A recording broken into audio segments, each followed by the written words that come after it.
Olá pessoal, Gilberto Camargo Zamovip, e vamos começar agora mais uma live, porque a live que nós fizemos anterior, não sei por qual motivo, por quantas, ela desapareceu do meu perfil. Nós vamos tentar aqui fazer uma explanação, uma explicação sobre a terceira gleba da Fazenda Brejão Torto, trechos 2 e 4, e também sobre o processo de regularização, sobre a história da fazenda, sobre as fraudes contidas no processo de regularização e sobre o processo de cadastramento, seus vícios e tudo que contém ali, escondidinho nas entrelinhas. E aí, para isso, é necessário, começar contando um pouquinho da história da Fazenda Brejão Torto, ou seja, da suposta Fazenda Brejão Torto. Um bom dia a todos vocês, muito obrigado por estarem aqui para assistir a mais essa live, que nós vamos tentar esclarecer e mostrar o que está sendo feito, ok? Então nós vamos começar agora a falar um pouquinho, só um pouquinho, para que vocês conheçam a área onde vocês moram. Essa área aqui da Fazenda Brejão Torto, que é chamada de terceira gleba da Fazenda Brejão Torto, existe bastantes irregularidades nesse processo que começou. Então, às vezes, nós achamos que estamos morando em Vicente Pires. A Fazenda Vicente Pires, na verdade, é a colônia agrícola Samambaia, ali na Águas Claras, Bernardo Saião, e Arniqueira, e vai descendo o areal, ali a Fazenda Vicente Pires. Aqui, que compreende do córrego Samambaia, que é o córrego Vicente Pires, para cá, é a Fazenda Brejão Torto, que vai até Planaltina. Essa fazenda, ela teve o seu primeiro registro paroquial em nome de Pedro José de Alcântara em 20 de abril de 1958. Aí essa fazenda foi levada ao registro paroquial por Pedro José de Alcântara, em 1958. Ela tinha mais ou menos 52 quilômetros quadrados, daqui até Planaltina. Então, para vocês situarem onde nós estamos, hoje, supostamente, porque eu vou explicar daqui a pouco, nós estamos na fazenda, na terceira gleba da Fazenda Brejão Torto. Essa área dessa fazenda grande foi subdividida em 27 partes, 27 condomínios, e 27 condôminos receberam partes dessa fazenda. Isso foi feito em 24 de abril de 1921. E o primeiro proprietário, é bom frisar, recebeu essa área, Francisco Joaquim de Magalhães. Essa, que é a terceira gleba, veio para ele, para o Francisco Joaquim de Magalhães e sua esposa Esther, nessa data, em 24 de abril de 1921. Então ele foi um dos que recebeu essa terra. Olha, às vezes eu conto uma historinha para facilitar o entendimento aqui. Eu tenho um carro e o meu carro está registrado no meu nome lá no Detran. Fácil, para poder entender um pouquinho da área de fazenda. Está registrado o meu nome. Vem alguém e leva o meu carro embora e cria um novo documento para o meu carro. E aí passa a ter esse documento e vai vendendo o carro com esse documento que ele criou. Porém, é bom que se frise que o que vale são os documentos emitidos pelo Detran que está no meu nome. Então, esse carro foi levado, mas os documentos permaneceram no meu nome. A fazenda original, a gleba, o proprietário da gleba original é o Francisco Joaquim de Magalhães e a sua esposa. Mas, em 1923...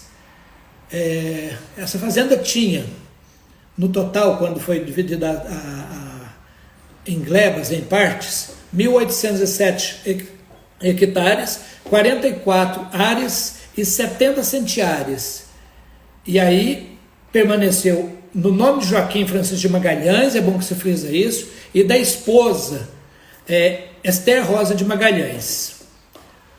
Em 1924, como eu estava dizendo, para ser mais exato, em 14 de maio de 1924, essa fazenda teve um novo documento, como se fosse um novo documento do carro que levou. Então criaram um novo documento e essa fazenda veio a permanecer, não sabe como e por quantas, a Salviano, que era o Coronel Salviano Monteiro de Guimarães, e sua esposa Olívia Campos de Guimarães. Então, fazenda, aí já criou-se um novo registro. O primeiro seria o 99, e depois que parcelou, cada um recebeu uma matrícula e criou um novo registro. E essa fazenda, essa área, passou a permanecer em nome de Salviano. É bom lembrar que na época de 1921, comprovada pelas pesquisas oficiais do IBGE, aqui onde está Vicente Pires hoje, já tinha poceiros aqui nessa área. Se a gente for falar de moradores antigos, nós temos ali na Rua 3 o Hiroshi, que tem 50 e tantos anos que mora ali, mas nós temos moradores aqui dentro, com 60 e tantos anos morando dentro da Fazenda Vicente Pires. Então, já existia poceiro na área. E como era uma área abandonada, bem dizer, porque um cerradão, ninguém queria, nem o Francisco Joaquim de Magalhães, nem o Coronel Salviano nunca teve a posse, nunca criou gado aqui, nunca plantou nada, não fez nada, nunca teve a posse. Eles tinham dezenas de fazendas grandes, então isso aqui não tinha interesse. E aí tinha a posse de pessoas aqui dentro, tinha poceiros aqui dentro, para ser mais exato. Então, esses poceiros permaneceram dentro da fazenda porque para os proprietários dos documentos não tinha interesse. Então, em 1924, ela passou a pertencer, com um novo documento criado, a Salviano Monteiro de Guimarães e sua esposa Olívia. Então, isso está registrado, foi feito nos cartórios de registro de Planaltina, Goiás, e posteriormente no registro de Formosa Formosa. Então, terceiro dono. Mas, olha bem, em 15 de março de 1926, o Coronel Salviano faleceu. A esposa dele já era idosa na época e ele tinha os filhos, e eles entraram em quê? Num processo de inventário. Foi em 1926, o Coronel Salviano morreu dentro de um trem que estava indo para Ipameri, então entraram no processo de inventário. Aí, nesse processo de inventário, a dona Olívia e os herdeiros, ela recebeu mais ou menos 1.300 hectares da área. Só que no processo que ela recebeu esses documentos, e isso aí tudo que eu estou falando, o processo está aqui, ó. O processo ainda era feito com pena de caneta e com pena. Aqui nesse processo deixa muito claro que ela recebeu mais ou menos 1.300 hectares ou 5 contos de réis. Mas diz o seguinte aqui: como eles tinham várias fazendas e o processo é inventário de todas as fazendas, ela recebeu uma sorte de terra, está aqui no processo, e não fala qual o local que ela recebeu. Tá? Ok, então não está dizendo que é a terceira gleba da fazenda Brejo Autor. Ela recebeu 1.300 hectares, que é uma sorte de terra, em algumas das fazendas. E a dona Olívia não registrou essa partilha, ela não registrou as terras que ela recebeu, mas não tinha interesse e não registrou. Isso consta onde? Nas certidões de registro sobre todas as áreas e de tudo o que aconteceu. Ela não registrou. Está constando no projeto, o que consta está registrado, e o que não consta não está registrado. Mas ela não registrando, não tinha como ela vender a área. Não existe, não registrou, não é dono. Então, essa área, meses depois, para ser mais exato do inventário, 7 meses depois, passou a pertencer a uma empresa que tinha o nome de Empresas de Terra do Planalto Central. E essa empresa apareceu aqui e comprou as terras da Dona Olívia, mesmo sem ter registrado, sem ela ter ido ao cartório. O cartório criou uma certidão e passou as terras da empresa para a Empresa de Terras do Planalto Central, que é uma empresa de Santos, São Paulo. E essa empresa, algum tempo depois, com um dos sócios dela, adquiriu essas terras, que já era da empresa, já era do sócio, em uma asta pública de um hotel que foi à falência, em Santos, Santos, São Paulo. Essa empresa adquiriu as terras, que já era dela, que custava 10 milhões de contos de reais, 10 mil contos de reais, desculpa, 10 mil contos de réis por 3 contos de réis. Está no processo, eu vou botar o processo aí para vocês verem. Então, foi como se estivesse...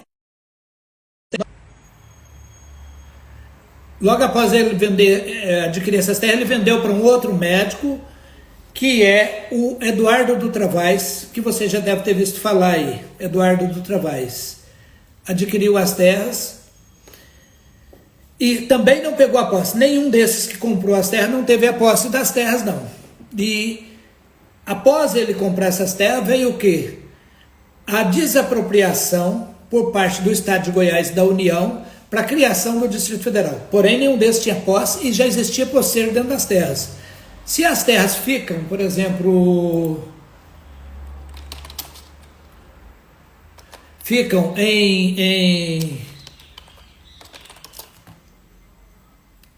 vazia, por exemplo, com posseiros por muito tempo, eles são os proprietários.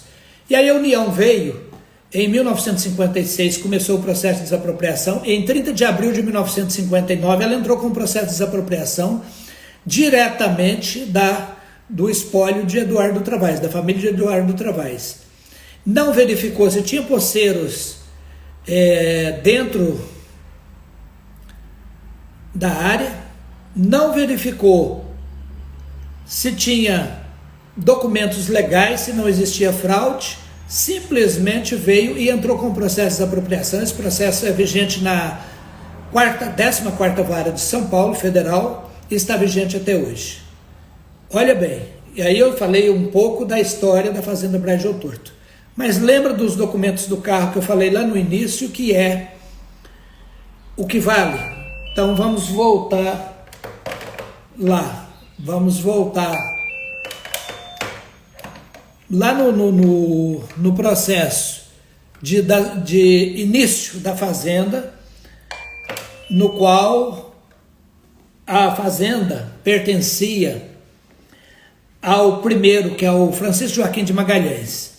Os documentos verdadeiros da fazenda e o proprietário verdadeiro permaneceu também, posse ninguém tinha, mas com a propriedade legal. Uns documentos criados, que veio parar aqui na União, e os documentos verdadeiros lá. Então aqui entra um problema que eu ainda não tinha mostrado para muita gente, que é o quê? Os documentos da Fazenda Brejo Torto, na verdade, não é Fazenda Brejo Torto. O verdadeiro proprietário da fazenda, Francisco Joaquim de Magalhães e sua esposa, Esther, eles fizeram o quê?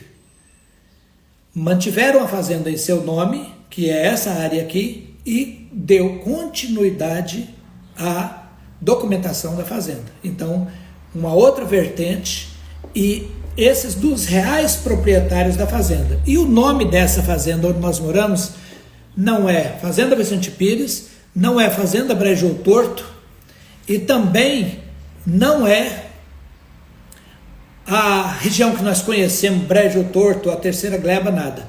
É Fazenda Milho Cozido. E esses documentos da Fazenda Milho Cozido é o que estão valendo agora. Entenderam?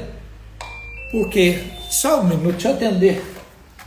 Eu não posso agora não, estou em live. Alô, eu não posso agora. Estou numa live. Daqui a pouco, eu estou numa live. Então, aí, essa documentação original permaneceu. E em 1957, essa fazenda mudou de propriedade. Ela veio, por exemplo, para os atuais que estão hoje.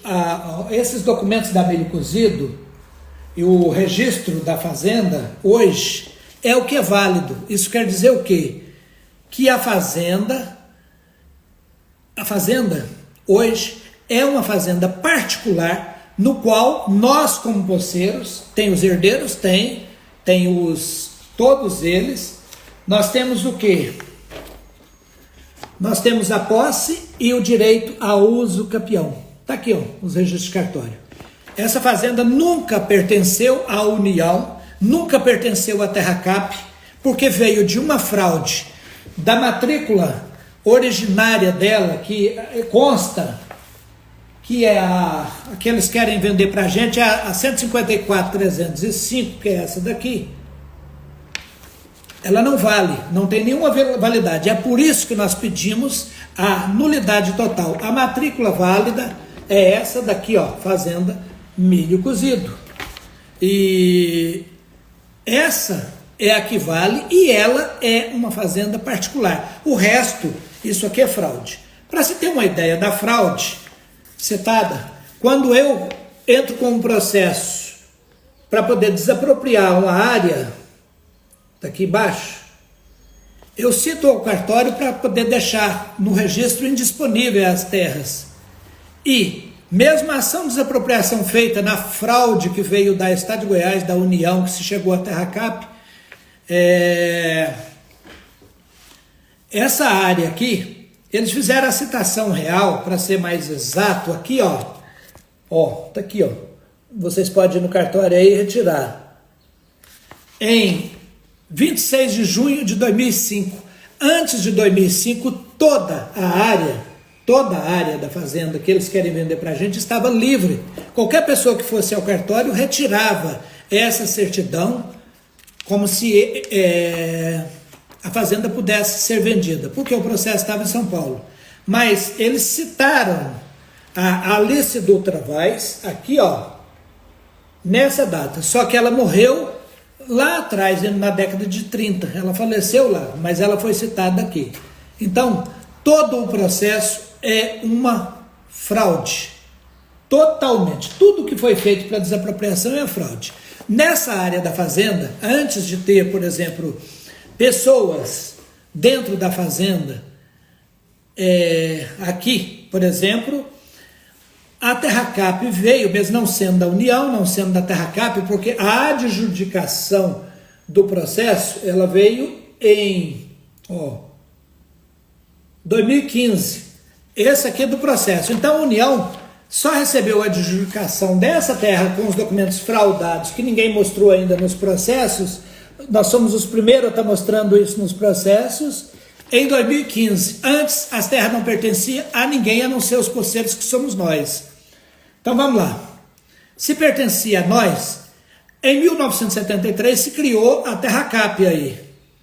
E veio a criação da Fundação Zoobotânica. Entre 79, 80, 80 e poucos aí, mesmo não sendo proprietário das terras, nem a União e nem a Terracap, como sempre, impondo as suas leis, as leis criadas por ela, veio e fez o quê? Ela pegou e parcelou essa área. Tinha, entre aspas, o objetivo de quê? Botar para poder produzir alimento, cumprir a função social. Mas, na verdade, a área foi desmembrada, parcelada, e as chácaras foram dadas por os amigos do governo, que tinha o quê? Olha, juízes, promotores, deputados, senadores, eu não preciso nem citar os nomes aí que receberam chácaras aqui dentro.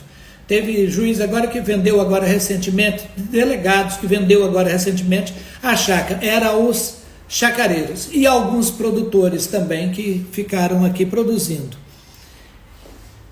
E aí entra algo bem interessante, porque existe um contrato, e todos vocês têm esse contrato aí na cadeia de vocês, na cadeia dominial de vocês, aí, dos lotes, que consta lá dentro um contrato de que vocês compraram. A primeira chácara a ser parcelada aqui foi a 140, lá na Rua 12. E daí em diante veio na Rua 3, na Rua 12, e foi parcelando até chegar ao que nós estamos hoje. Nesse contrato que vocês têm, vai nos documentos de vocês aí, consta esse contrato da Zoobotânica como parte dos documentos que vocês têm aí.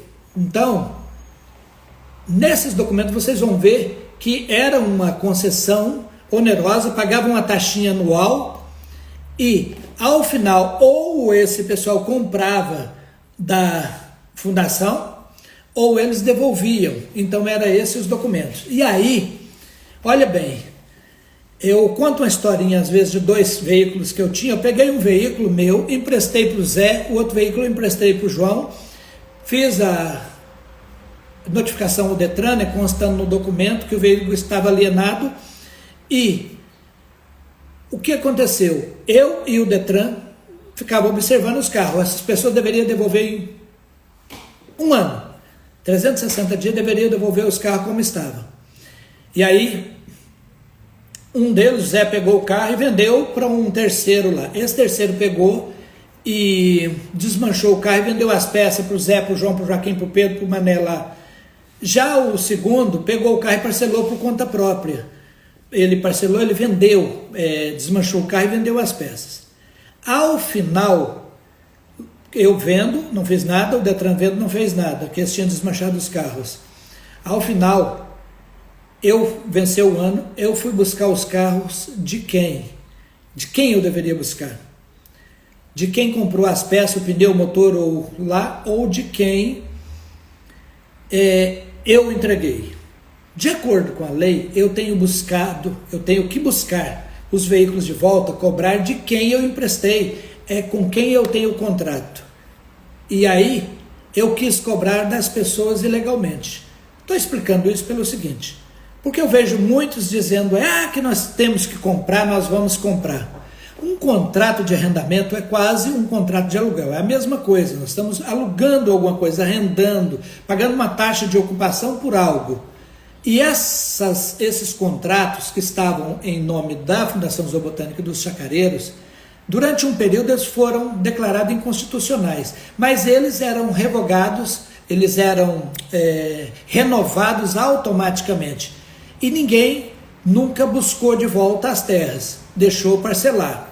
E o Estado veio e ajudou, por exemplo, nós fizemos os asfaltos, nós colocamos os postes, mas o Estado veio e ligou a luz. Nós fizemos o encanamento, o Estado veio e ligou a água. Nós botamos os postes, o Estado veio e ligou o telefone. O Estado veio e colocou a escola. O Estado veio e ajudou com máquinas.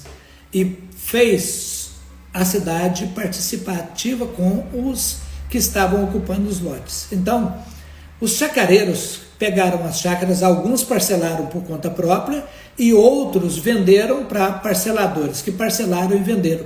Tudo com o Estado vendo, anuindo e participando. Agora, o que diz o contrato? O contrato diz que tem que devolver. Então, eu, Estado, não posso deixar que haja enriquecimento ilícito, ilegal, se eu for cobrar os lotes dos compradores, que sou eu e você, nós compramos lote nessas chácaras. Antes de cobrar, antes da Terracap, antes da União cobrar dos que compraram os lotes, eles têm que reaver a terra que está no contrato vigente. Esses contratos estão vigentes, estão nos documentos de vocês. Então, se a União ou a Terracap quer cobrar os imóveis, o primeiro passo é, ver o quê? Se existe um contrato. E, por exemplo, se eu loco uma casa e o dono quer vender, a primeira coisa, legalmente, obrigatoriamente, ele tem que fazer é me notificar. Ele tem que me notificar para poder vender a casa. Se ele não me notificar, eu tenho a prioridade de compra. Eu entro na justiça contra ele. E existe várias jurisprudências sobre isso aí. E aí, o que acontece nisso aí? O Estado está cometendo crime quando ele cobra direto de nós, de você, de mim, os lotes. Por quê? Porque ele não revogou o contrato de parcelamento existente hoje. Nós estamos trabalhando numa das ações em cima dessa tese. Primeiro ele toma a terra, se não tem a terra para domar, ele cobra de quem vendeu. Mas ele está fazendo o quê? Porque muita gente enriqueceu, aí foi muita gente que enriqueceu ilicitamente, enriqueceu devido ao parcelamento irregular que teve, que é o parcelamento irregular, não se chama de grilagem nesse caso, porque eles tinham a posse.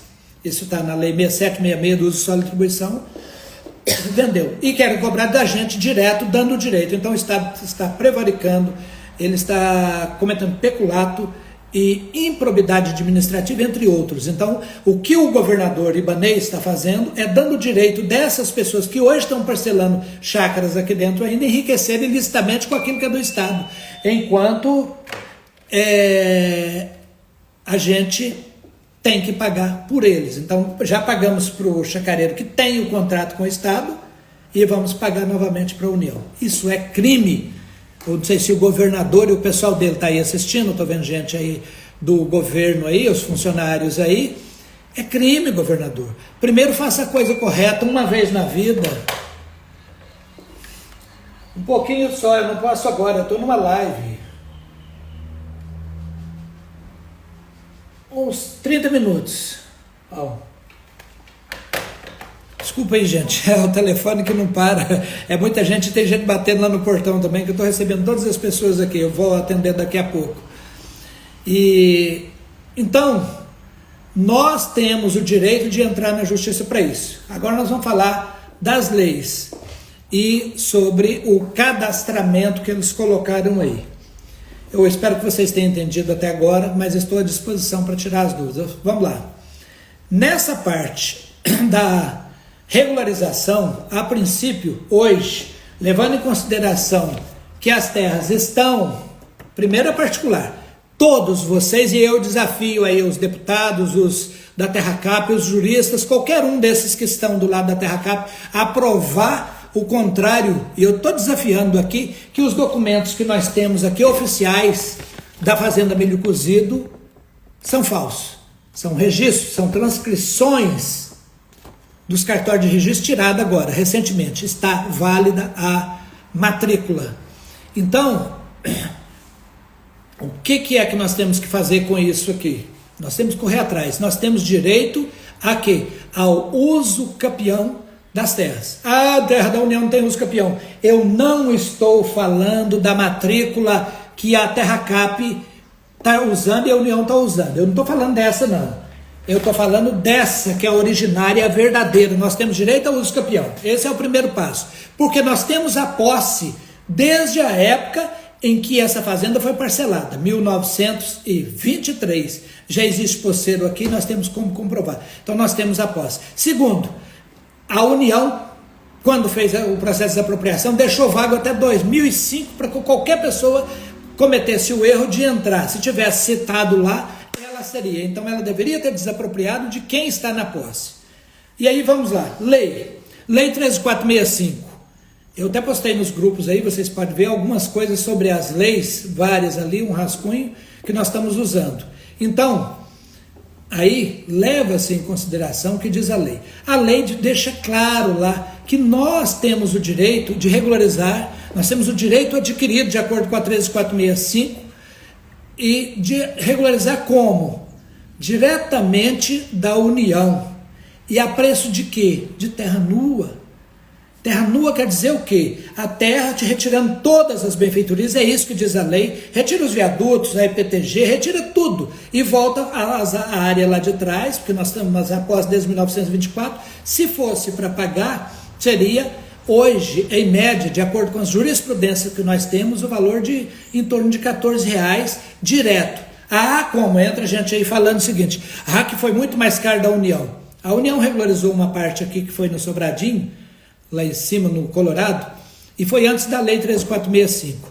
Só que as pessoas não buscaram os direitos, não tinha ninguém para auxiliar a essas pessoas para buscar os seus direitos. Então os direitos nós temos o direito de regularizar em nome da União. Eu botei também sobre a função social que diz a lei, porque eles colocam mentira. Famílias com renda familiar até 5 salários mínimos têm direito à área de graça e mais a escritura de graça. E aí como? A Terracap não vê essa parte, não vê a função social. Leia o que eu escrevi lá no grupo a respeito disso, mas leia com detalhes, prestando atenção, e vocês vão ver, não sou eu que estou falando. Eu não falo nada de mim. O que eu falo vem de onde? Das leis. E eu tenho elas aqui, com muita propriedade, é muita coisa. São documentos que enchem gavetas aqui por todos os lados. Milhares de documentos para provar com leis, com jurisprudência, tudo que nós temos o direito às terras, sim. E nós podemos fazer isso direto da União. Artigo 83, pode procurar aí 3465, artigo 87, o 14 e o 16. Outro ponto, artigo 16 deixa claro, não pode ter REURB em área em que exista litígio. Está lá, está muito claro, a não ser que haja anuência do governo, e eles estão fazendo o quê? Tentando regularizar. Então, cabe a cada um, eu sugiro a cada um, aliás, peço encarecidamente que faça isso, que busque fazer o cadastramento nos links que eu já joguei lá, leva alguns minutos em nome da União. Querendo o quê? Mostrando que você quer a regularização pela União. Por quê? Vai dizer o seguinte, aqueles que estão do lado da Terracap aí, está dizendo o seguinte em vídeos por aí, é muito mais caro, não sei o que tem, não. Aí também não tem como reverter, tem sim. O erro cometido por um presidente pode ser revertido, porque o crime não é só para as pessoas físicas, pessoas comuns, são também para aqueles que estão no poder, inclusive pelo Estado, pela União e tal. E o erro pode ser revertido, porque de acordo com a lei 3465, nós podemos regularizar de acordo com a União. Então cabe a cada um entrar com um processozinho simples, bota lá R$100 no valor, para poder requerer da União. Entenderam aí? A lei eu posso detalhar e mandar para vocês, só me pedir através do privado. E quanto à parte da cadastramento, vamos falar um pouquinho disso aí. Gente, eu nunca vi algo tão desonesto como esse cadastramento. Tudo o que está dizendo ali nós temos garantido por direito. Vamos lá. 2 tipos de cadastramento, oneroso e não oneroso. Você faz o cadastramento com opção de pagar sendo oneroso. O que é o cadastramento oneroso? Ele veio devido à ação que nós fizemos do prédio aqui para os deputados que foram auxiliados aí pelos empresários dos prédios, o governador, os candidatos a deputado federal, o senador, por esses aí que queriam deixar que eles mantivessem os prédios dentro da irregularidade, cometendo tudo quanto é crime. Tanto que nós tentamos reverter isso e os representantes dessas pessoas que são de fora, que moram aqui dentro, foram lá e disseram que eles que tinham que ser respeitados. A população não importava. Quem tinha que ser respeitado eram os empresários, eles tinham que deixar eles fazer, porque eles geram emprego e outras coisas. Entramos com a ação e aí chegou a essa decisão aí. Então, por isso, para poder beneficiar a esses construtores dos prédios, foi que se criou esse cadastro oneroso. O cadastro oneroso, você vai pagar 0,3% de taxa de ocupação. Taxa de ocupação é você pagar por um aluguel, você está alugando algo que é seu, comprovadamente, com documentos aqui, é seu, você tem a posse, e a posse não é, se você mudou hoje, você continua tendo a posse, que é pela cadeia hereditária, que vem lá de trás, você compra, adquire a posse, quem comprou hoje aqui tem a posse de 1924 até hoje, 23 até hoje. E aí, o que o Estado quer fazer? Empurrar a goela abaixo um cadastramento, no qual ele, Estado, sabe que é totalmente ilegal. Eu alugo o lote, 0,3%, valor de um aluguel de uma casa, qualquer uma, um imóvel construído, todo arrumado, é 0,5%. Esse é o valor que cobra, mas só da terra nua, a gananciosa por dinheiro e o Cerveró do Cerrado, que é o quê? Auxiliado pelos que se dizem nossos representantes aqui dentro, querem empurrar goela abaixo o valor de 0,3% de... Aí vocês vão perguntar que preço que eles vão cobrar. Gente, está explícito lá no edital. Na convocação está muito claro lá, valor de mercado. Então você olha o valor do seu lote, qual é o valor de metro quadrado do seu lote aí? limpo, o lote como terra nua. Eles cobram valor de mercado. Então, se o lote vale 1 milhão, deduz-se 48%, e aí ele passa a cobrar de onde? Desse valor. E aí vai pagar. Aí o cara vai fazer um prédio, aí entra a armadilha. Ora, se ele vai fazer um prédio, se eu loqueio um terreno, eu aluguei um terreno, eu não posso construir e vender, gente, isso é claro. E aí, por 5 anos, renovava por mais 5, ok. Então eu estou pagando lá a taxa, eu vou construir um prédio. Valor de um lote comercial, que não tem nada, é de um lote. Valor de um lote é o valor de um lote. Porém, quando se constrói prédio, não entra o valor de um lote, entra o valor do potencial construtivo, que são os andares. Então, um lote sobe 10, 20 vezes o valor dele, quando dependendo do tamanho do prédio que é colocado lá dentro. Aí a pessoa que quer sair, por exemplo, do aluguel, compra um apartamentozinho no prédio que eles estão prometendo vender. E essa pessoa vem o quê? Para dentro do apartamento. O que locou, que pediu, fez o cadastro oneroso, o construtor lá, ele vai fazer o quê? Vai pagar o imóvel? Legalmente ele tem a obrigação de pagar o imóvel, mas aí está vendo o imóvel? Não, no momento não está. Essa pessoa recebe o apartamento dela e com certeza o construtor não vai continuar pagando o valor 3%. Ele faz o prédio e aí ele vai passar o quê? Para aquele que veio para sair do aluguel e comprou um apartamento, começa o quê? A pagar um aluguel. Interessante, é até engraçado isso. Eu compro um apartamento para sair do aluguel e eu entro no aluguel. E ele não está pagando de um lote, não. Ele está pagando o potencial construtivo do lote, que é aquela pegadinha que fala lá, a gente vem depois e faz uma reavaliação e começa a cobrar daquilo que foi lá. Entenderam? Mas ele pode vender? Não.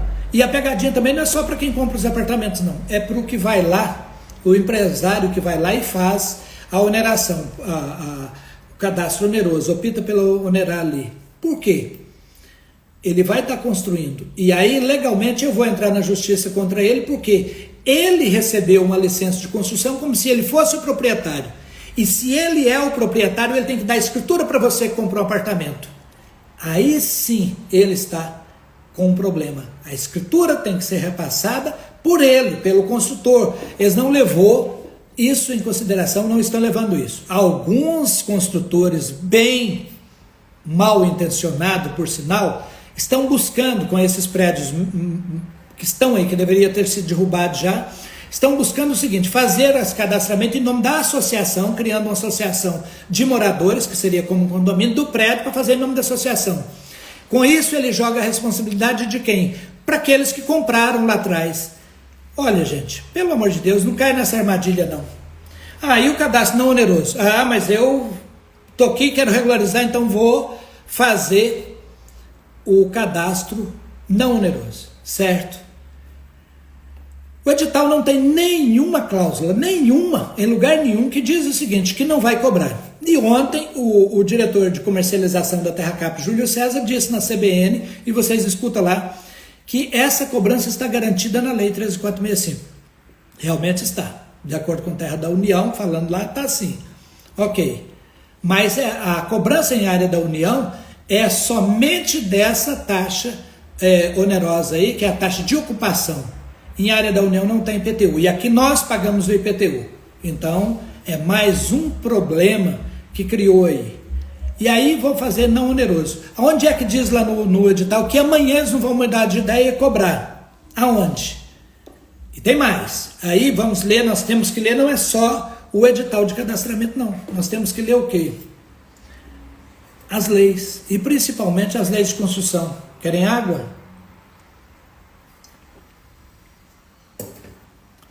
As leis de construção é clara, para fazer uma reforma do seu imóvel, você tem que ter o quê? Licença de construção. Você vai reformar o imóvel, aí você tem que buscar aprovar um projeto da sua casa. E aí entra um outro problema. Na hora que você for pego lá, igual aconteceu com as guaritas agora em novembro, depois que começou o cadastramento, que eles vieram e barraram, que eles vieram e derrubaram algumas aí. Cadê o cadastro? Aqui, cadê a taxa onerosa? Então, aqueles que querem reformar a casa vai ter que entrar o quê? No aluguel. Aí passa a pagar o aluguel. O negócio é bem pegadinha mesmo. E aí ele passa a pagar um aluguel porque está reformando a casa. Aí você quer direito adquirido, direito garantido, que é usar o FGTS caso a gente vá comprar direto da Terracap, da União e tal. Temos o direito adquirido de usar. Aí o que eles fizeram lá? Para você usar o FGTS, você tem que ter o quê? O Habits. E para você ter o Habits, você vai ter que fazer os projetos planta baixa, todos os projetos elétricos da sua casa, e botar na RLE para poder aprovar o projeto da casa. E aí leva anos aprovando esse projeto, mas para começar isso, o seu cadastro, que não era oneroso, tem que passar a ser oneroso. Ou você acha que eles vão te dar o Habits de uma casa sem que tenha mínimo de projeto? É ilegal, está contra a lei. Mais uma vez, tudo que eles estão fazendo é criar coisas ilegais, pegadinha, tudo por dinheiro. E é isso que nós não admitimos. É por isso que nós estamos indo para a justiça buscar os direitos nossos, os nossos direitos.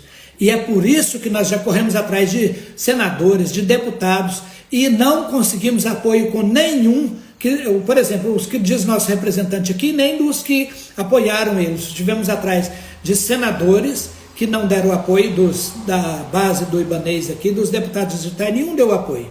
Por quê? Eles teriam como fazer, sim, leis, nós já entregamos tudo para eles, o que fazer nas leis. Olha, faça isso aqui, baseado, não nas leis inconstitucionais que essa Câmara faz direto, baseado na Constituição e nas leis federais existentes, nacionais, faça isso aqui para beneficiar o povo. Não quiseram, preferiram apoiar a Terracap e o governador para manter os privilégios que eles têm nas administrações, nos órgãos estatais do governo aí, colocando os seus cabos eleitorais lá dentro no empreguismo. Nenhum senador, nenhum deles deu apoio, nem a Exalci, nem a Leila, nem a Damares, deputados Bia Kirsten, nós tivemos em todos, Júlio César, tivemos em todos, nenhum deu apoio. Todos estão apoiando quem? Aquilo que o nosso representante aqui, de Vicente Pires, está pedindo para eles lá. O Gilvan Chaves, lá, o deputado federal que elegeu com o apoio daqui, também não deu. Tudo que eles ouvem é quem? Não ouve aqueles que têm a verdade, não ouve aqueles que têm um pouco do conhecimento. Não querem nem saber. Ouve o nosso representante que vai lá e fala, nós vamos ficar do lado do governador. E é assim que eles estão fazendo. Entenderam, gente? Isso tá falando aí, eu tô lendo aqui agora, Damares sim, e nós tentamos, e aí a primeira coisa que eles fez, nosso representante aqui fez, foi correr lá, os dois, o que está na administração, o que está na Câmara, foi lá e fez o quê?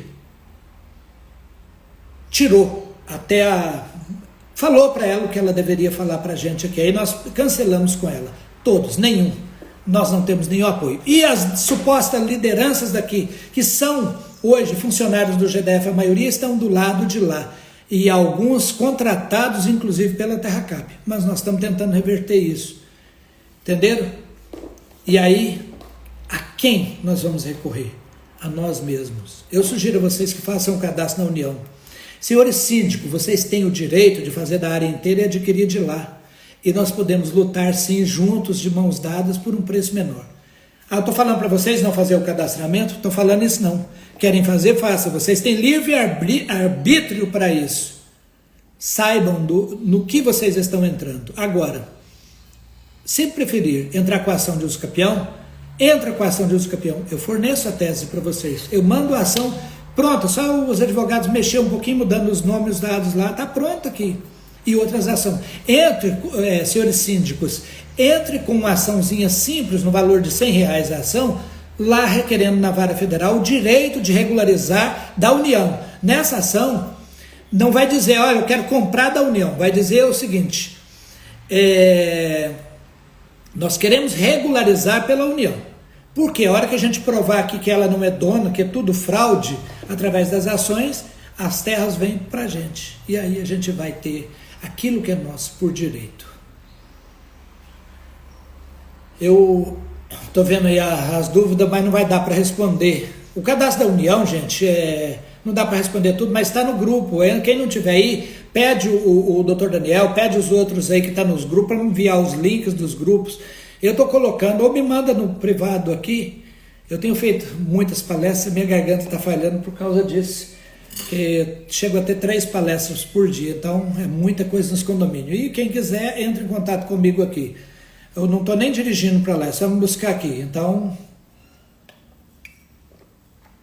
Dr. Daniel, coloca o link aí nos comentários para as pessoas entrarem nos grupos lá, por favor. Eu acho que dá, não sei se dá aí para comentar. Eu não sei se essa live, eu vou gravar ela direto, ela vai ficar lá. Mas a outra live que eu fiz, tinha muita gente acessando ela, estava no meu perfil. E ontem entrou, se é hacker, eu não sei, e antes de ontem, apagou a live lá. Não sei se apagou, ocultou, eu não consigo achar mais a live. Estava muita gente acessando. Mas essa aqui eu vou tentar salvar, baixar e salvar também, para colocar novamente.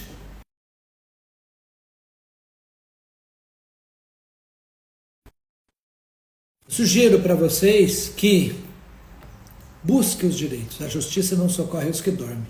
E vocês querem ser auxiliados com documentos? Todos eles verdadeiros. Aqui não tem mentira. Aqui não tem benefícios do governo, não.